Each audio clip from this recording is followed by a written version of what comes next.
నిన్న బీఆర్ఎస్ పార్టీకి నిన్న ఇంకొక అవకాశం కూడా ఉండే. కవిత గారు ఆ అవకాశాన్ని ఇప్పుడు చంపేసిరు. నిన్న రేవంత్ రెడ్డి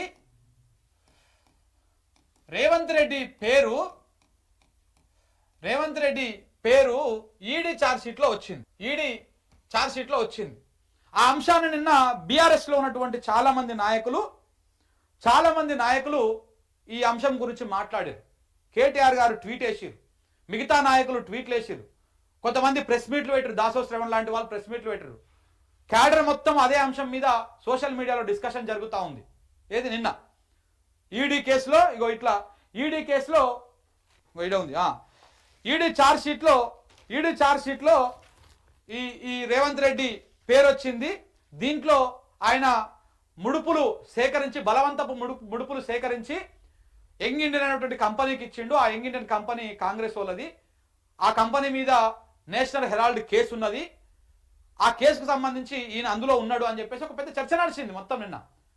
ఆ చర్చ మొత్తం పక్కదారి పోయింది, సైడ్కి పోయింది. ఎట్లాగో మన తెలుగు మీడియా ఏడ చర్చ చేయలేదాన్ని, మెయిన్ స్ట్రీమ్ మీడియా. ఆడనేడులో సోషల్ మీడియాలో చర్చ నడుస్తుంది నిన్న మొత్తం, కొంత నడుస్తూ ఉన్నది. రేవంత్ రెడ్డి వ్యవహారము, ఆ ఈడీ కేసు, ఇవన్నీ కూడా ఆ చర్చ అంతా సైడ్కి వెళ్ళిపోయా. నిన్న మాట్లాడకుండా సైలెంట్గా ఉంటే అదన్నా బతుకుంటుండే కదా. ఒకవేళ పార్టీకి ఆమె మంచి చేయాలనుకుంటే ఇది కదా అసలైన టార్గెట్. రేవంత్ రెడ్డికి నిన్న డ్యామేజ్ అయ్యేటువంటి అంశమే కదా బీఆర్ఎస్ పార్టీ తరఫున. మరి ఆ అంశాన్ని పక్కకు పెట్టేసి ఇప్పుడు కవిత మాట్లాడినటువంటి అంశాన్నే ప్రధానంగా చర్చకు వచ్చేటువంటి విధంగా చేశారు కదా. ఇప్పుడు ఆమె చేసినటువంటి వ్యవహారంతో ఇవన్నీ కూడా ఎవరి డ్యామేజ్ని ఎవరు కంట్రోల్ చేస్తూ ఉన్నారు, ఈ అంశాల మీద మాట్లాడాల్సినటువంటి అవసరం ఉన్నది. అసలు కోవట్లు ఎవరు, ఈ వ్యవహారాన్ని నడిపించేది ఎవరు, ఈ డ్రామా మొత్తం ఆడేది ఎవరు, ఈ డ్రామా వెనకాల ఉన్నది ఎవరు, ఈ అంశం మీద చర్చ చేసుకోవాల్సినటువంటి అవసరం బాజాప్తా ఉన్నది. అది ఎవరైనా కావచ్చు. సో కాబట్టి ఒక చర్చ నడుస్తూ ఉన్నది, ఒక అద్భుతమైనటువంటి చర్చ నడుస్తూ ఉన్నది.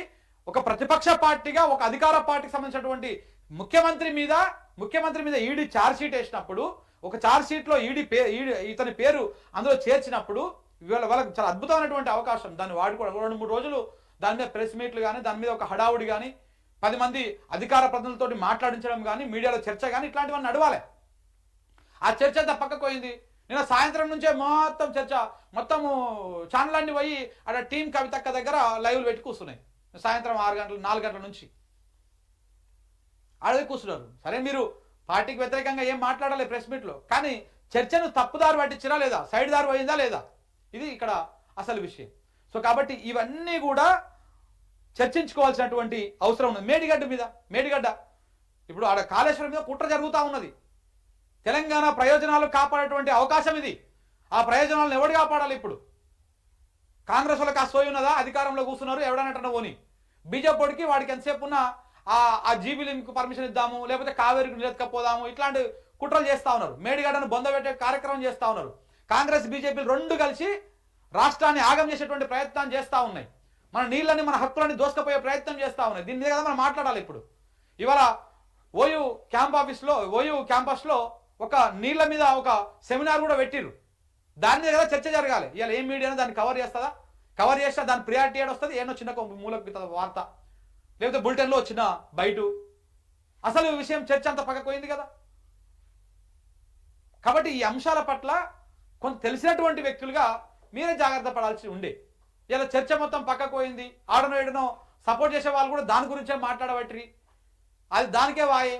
ఎనలిస్టులకు కూడా ఇప్పుడు గీ నీళ్ళ ముచ్చట ఓడుంటారా, ఇప్పుడు కవిత పార్టీలో ఉంటుందా పోతుందా అనే అంశం మాత్రమే చర్చరా, దీని గురించే మాట్లాడదాం డిస్కషన్లు అని చెప్పేసి ఆ అనలిస్టులు కానీ లేకపోతే ఎవరైనా ఉంటే వాళ్ళు కూడా ఈ రకమైనటువంటి చర్చనే చేస్తారు. కాబట్టి ఇవన్నీ కూడా అర్థం చేసుకోవాల్సినటువంటి అవసరం ఉంది. ఇది పార్టీకి డ్యామేజ్ చేయడమే కాదు, ఇటు రాష్ట్ర ప్రయోజనాల గురించి మాట్లాడే సమయాన్ని కూడా వృధా చేయడమే అవుతుంది.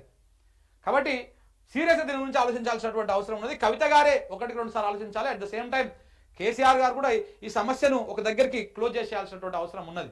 ఇది ఇంకా ఎక్కువ చిలికి ఒకరు చూసి ఒకరు పెద్దగా అయ్యేటువంటి అవకాశం ఉంటే, ఇప్పుడు ప్రతిపక్షంలో ఉన్నారు వీళ్ళు, ఆల్రెడీ కొంత దెబ్బతిని ఉన్నారు. అన్ని రకాలుగా నష్టాలే ఉంటాయి ప్రతిపక్షంలో ఉన్నప్పుడు. కేసులు ఉంటాయి, ఆర్థికంగా ఇబ్బందులు పెడుతుంటారు, ఎలాంటి పనులు ముందుకోవు, అన్ని రకాలుగా లాక్ చేసేటువంటి ప్రయత్నాలు చేస్తూ ఉంటారు. ఇప్పుడు కాంగ్రెస్ బీజేపీ అదే ప్రయత్నాలు చేస్తూ ఉన్నది. ఒకవేళ ఇప్పుడు కవిత వల్ల డ్యామేజ్ అయ్యేది ఉంటే బీఆర్ఎస్కో మన కాంగ్రెస్కో బీజేపీకో ఏం డ్యామేజ్ కాదు, అయ్యేది బీఆర్ఎస్కే డ్యామేజ్ అవుతుంది. ఇప్పుడు బీఆర్ఎస్ వాళ్ళు ప్రజల పక్షాన కొట్లాడాలనా లేకపోతే కవిత చేస్తున్నటువంటి డ్యామేజ్ని కంట్రోల్ చేయాలనా ఏం చేయాలనేటువంటి అంశము చర్చ అవుతుంది. సో కాబట్టి ఈ మొత్తం వ్యవహారాన్ని క్లోజ్ చేసుకోవాల్సినటువంటి బాధ్యత కూడా బీఆర్ఎస్ పార్టీ మీద ఉన్నది మిత్రులారా.